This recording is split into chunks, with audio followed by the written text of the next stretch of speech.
Welcome back to another Film Geek video, and welcome to my final new movie ranking of the year. Now, I do know that there are a couple new movies that are coming out on Christmas Day or before Christmas Day, but I've decided that I'm going to just set this one out. One of the movies is Nosferatu, and I know that a lot of different YouTubers have already covered that film, and so I felt like, you know what? I think the world can go on without my opinions on that movie. So I have decided to take the week off and just chill and have a good time with family. So I'm making some videos before then. I've got some stuff still coming down the wire though. I have my best of coming up, so my top 10 of the year 2024, worst of 2024, and the best horror movies of 2024. And I also have a special Christmas Day unboxing. Charming Amy got me a little special Christmas gift for my YouTube channel, and I am going to show it off on Christmas Day. And no, it's not inappropriate. I promise you, it's quite appropriate. But enough of me sitting here talking about this. I have a lot of movies to review or go over. Well, actually, I have half the movies that I normally go over. The month of December was not kind to me, to be perfectly honest, especially right there at the beginning of it. Charming Amy and I came down with some kind of chest cold. As you can hear, my voice is still not 100%. I still have a bit of a gravel to my sound because I don't know what it was. It was some kind of chest cold or something. I never ran a fever or anything like that. I was just really miserable and couldn't talk. And I had zero voice, so zero way to make YouTube videos because I don't know sign language. And honestly, I'm not that good with closed captioning and sitting there typing along and all that stuff. So I just decided to take a breather for a little while until I got to feeling better. So I only saw 6 movies, and I really saw most of them at home on streaming services. And I have to say I was a bit impressed with the streaming services and VOD movies this month. But you know what? It is enough of me sitting here jibber-jabbing. It's time for us to get over to that series of tubes we like to call the internet and rank all of the new movies I saw in the month of December 2024. Welcome to the internet, everybody. Let's get this party started. Okay, so this is all my personal opinion. This has nothing to do with Rotten Tomato, Metacritic, Siskel and Ebert, your local town newspaper. Do people still have newspapers? We don't have newspapers here anymore, so do they still exist out there? I'm actually asking a real question. Okay, so let's get this started, shall we, with my number 1 pick, my personal choice, my opinion, and that is Sonic number 3. Sonic the Hedgehog 3, yes, is my favorite movie in the month of December because I am a child at heart. I really enjoyed this movie, guys. I haven't had this much fun sitting in a movie with a group of people at a fan event in a long time. And to be perfectly honest, that may be affecting my emotions and my feelings on this movie. Because I had so much fun with the people around me watching this movie, it was really affecting how I was enjoying it to begin with. So let's get into the things I liked about it. First off, the action was super fun. It was like watching a real action film. Even though these were CGI anamorphic creatures, there was still some awesome events, some great action, some really good looking CGI. The acting was really done really well, especially in the voice acting category. Yes, the human characters are still there just so we have some kind of human connection as viewers, but to be perfectly honest, I think it's time to let them go. All right, let Sonic, Knuckles, Tails, and Shadow stand on their own 2 feet and just go out in the world and have some fun. That is what I'm hoping for with number 4, because yes, guys, it has already been greenlit. Paramount is 100% making a Sonic the Hedgehog 4 because as of right now, it is beating old Mufasa at the movie theaters. So the little Sonic, you know the saying that Sega can what Nintendo don't? Well, in this case, apparently, Sonic can what Mufasa don't. because it's the one who is racing to the finish line for the money this time around. And I am so excited that the world has latched on to Sonic as a character as much as they have. It almost seems like he's as big as Mario. So yes, guys, I had a blast with this movie. If you're wanting to see something to take the kids to, that you're going to have a good time with yourself, this is definitely an extremely solid, fun pick. Is it the best movie on this list quality-wise? No, probably not. But will you have an absolute blast? Will you have a smile on your face throughout most of this movie? And will the kids go home entertained and satisfied? The answer to that question is yes. This is that kind of movie. This is the load the kids up in the minivan, take them down to the Megaplex, and have a good time as a family. Maybe pick up that old popcorn bucket while you're there. Watch my review for Sonic to learn more about the popcorn bucket. Selfless promotion done. Moving on to my second movie of the month. We're diving into some darkness here, guys. We're getting a little spooky scary, and that is the movie Persona. This was a VOD film that I just kind of happened upon. I heard about it from another YouTuber that I was checking out. It was a list of horror movies and thrillers that they were looking forward coming out. And I was like, I've never heard of this. So it tells the story of two women who wake up in this house locked inside. Both of them are just beaten to a pulp, and it's obvious something terrible has happened. There's memory loss and all, which definitely ties into the idea that these two were also drugged. So while they're trying to figure out their situation, they're also worried that whoever did this to them is on their way back at any given moment. This film was so cool. It was extremely well made. You could tell that this movie was made on a very low budget, and the filmmakers knew exactly how to make a very good-looking film with very limited funds. And this is a really good watch from beginning to end. This is the type of thriller that's going to keep you on the edge of your seat from go.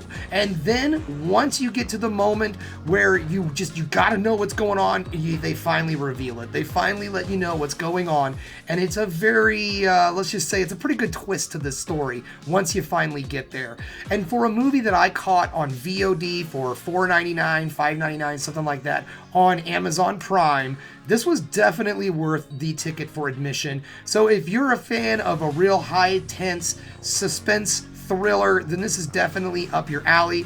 There is some light violence, there is a little bit of blood, which is, by the way, looks great, by the way. The effects, the practical effects in this film look really good. Now, it's not like slasher level type stuff. It's just very realistic looking cuts and makeup and things of that sort. It's not anything that's going to gross you out in that type of a category, but once you find out exactly what's going on, that will probably gross you out a lot. So that brings us to our number 3 on the list, and number 3 is it's still kind of in, the touchy subject category, and that is September 5th. September 5th, or September 5, I guess, tells the story of the ABC broadcasting team, sports broadcasting team, during the 1972 Munich Olympics. And the reason why this is important is because the Israeli Olympic team was being held hostage by terrorists, and they were living it the entire time. This was the very first time that an actual terrorist attack or event was broadcast, or today's standard, streamed, broadcast to the entire world. So it was kind of a big deal, and this movie delivers. It is such a good story, and it tells the outside of the events going on, which I thought was really unique. We get to hear the story of other people involved in this. As I was going to say to my sister, because my niece is a big journalism nut. She's involved in her school paper and the yearbook and all of that good stuff, and I'm quite proud of her. But that's uncle talking over here, okay? Uncle talking over here. Quite proud of my journalist niece. But anyways, I need to tell her at Christmas that this is a movie that she definitely needs to see, because even though the subject matter is a little adult, and you could say what you want about how old someone needs to be to see something like this. The subject matter might be very adult, there might be some bad language, but if anybody who is interested in journalism, this is a very important film to watch, especially if you're interested in broadcast television. I was really impressed with this movie. Outstanding performances across the board. We're back here with another Peter Sarsgaard movie. He does an outstanding job in this film. You might remember him when I was doing my review for the movie Coop earlier this year. Outstanding actor, and he does another great performance in this film. This is another nail-biting tension, suspense thriller. Even though if you know your history, you know what's going to happen, it still keeps you wondering what's going to happen because this is a story from the outside that we don't necessarily know. So that brings us to our number 4 of the month, and number 4 is a movie that I didn't think I was going to get to see, to be perfectly honest, and that is Juror Number 2. Juror Number 2 tells the story of just a basic average family man who is called in for jury duty. But this average family man has a bit of information that he knows about the case that he's on that could change the fate of everyone involved in it. This is directed by Clint Eastwood and more than likely is going to end up being his last film. As I said in my review, he is no spring chicken. And I just posted this review, so it's probably going to pop up after I post this video. So just check it out if you want to know more about this movie and my feelings on how Warner Brothers handled the release of this film, because to be perfectly honest, I'm a little upset with them on the disrespect they showed this film and Clint Eastwood, to be perfectly honest, because it was a fantastic film. I mean, it's coming in at my number 4, granted out of 6, but it's still my number 4 movie. And I want to say something, guys, when it comes to this ranking, this is my personal enjoyment level. This has nothing to do with the quality of the film. It's not like number 6 is the worst movie. It just means that there was something about it that I didn't enjoy as much as everything else. But I want to reiterate that every single movie that I am reviewing in this video is extremely good and watchable. There's not a stinker in the bunch. So in honesty, the ranking is just completely arbitrary, to be perfectly honest. It's just a chance for me to talk about these movies again. So Juror Number 2 was an extremely good courtroom drama, outstanding performances across the board. Nicholas Hoult, Toni Collette, J.K. Simmons, just to name some of them, Kiefer Sutherland, all deliver outstanding performances in this film. And if you're someone who enjoys an extremely good, tense courtroom drama, this is definitely up your sleeve. And if you're someone who likes those crime podcasts, I highly recommend checking this movie out because I think you're going to get some enjoyment out of it also. All right, that brings us to number 5, and this is going back into the world of the horror movie, and that is The Soul Eater. Pardon me, that got me. Thank you very much. All right, The Soul Eater. The Soul Eater is a horror film from France, and it tells the story of a small village in France in the mountains that's being terrorized by either a local monster or a killer. It's up in the air because it's one of those, is this a occulty, spooky film about a weird cryptid that's only found in this area? Or is it just a person doing these things? Well, all will be revealed in watching this movie. Now, I will say though, and this is in honesty, and it's like the movie Rita, if you are someone who cannot handle violence towards children, or just, let's just say, touchy subjects involving children, this might not be necessarily your cup of tea. However, it's a very good film. It's somewhat of a slow burn because the first half of the film is a whole lot of investigating and a lot of story building and such. And then we really, after that, in the next hour of the film, we get a little bit more of the slasher, a little bit more of the grotesque gore, which looks great, by the way.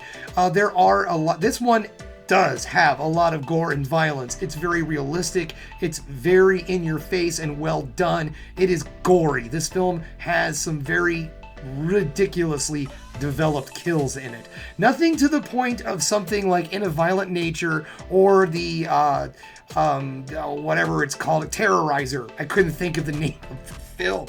But anyways, it's not to the level of that violence. It's still pretty violent though. So if you have a weak stomach, that might be something that you might not enjoy.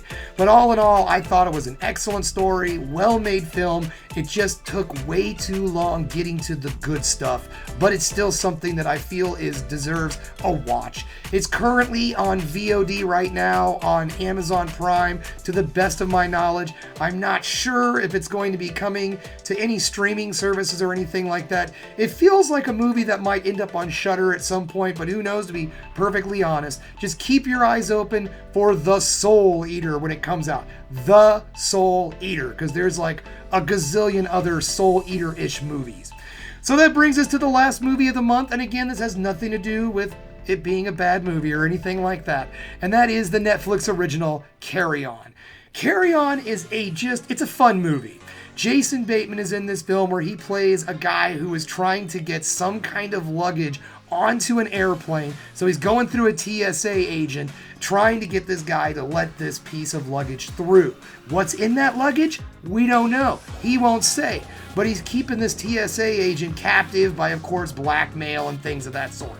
This is another high-tension thriller that is almost a throwback to the old action thrillers of the 90s. So if you're someone who enjoys, I hate saying Die Hard, but there is some definite Die Hard 2 vibes, not Die Hard 1, Die Hard 2 vibes, mostly because it's in an airport. But all in all, it's a really fun little thriller film, and it's something that would be a great movie to turn on and watch while you're wrapping presents and getting ready for old Santa Claus to come down the old chimney. Because it's one of those films. It doesn't take a lot of time. I know it doesn't take a lot to process what's going on, because again, it's one of those over-the-top 90s-ish suspense thrillers. So a lot of things that happen in this film, you're just going to be like, that is not how that works. But you're still going to have an absolute blast doing it while you're wrapping up that new bike. So there you have it, guys. I mean, that's it. The list of December, not a lot that I saw because of illness and whatnot. But in all honesty, I saw very solid films. All 6 of these movies, recommendations, movies you should check out if you have the time. So there you have it, folks. Thanks again for checking out The Film Geek. Thanks again for another fantastic year, by the way. I'll be bringing up more of that when I do my final lists and all that for the season. So thanks again for checking out The Film Geek. If you liked what you saw here today, go ahead, subscribe to the channel, ring that bell for notifications, and give me the old thumbs up if you like what you're seeing. And if there's one more thing you can do, folks, that is keep watching movies. You know I'm gonna.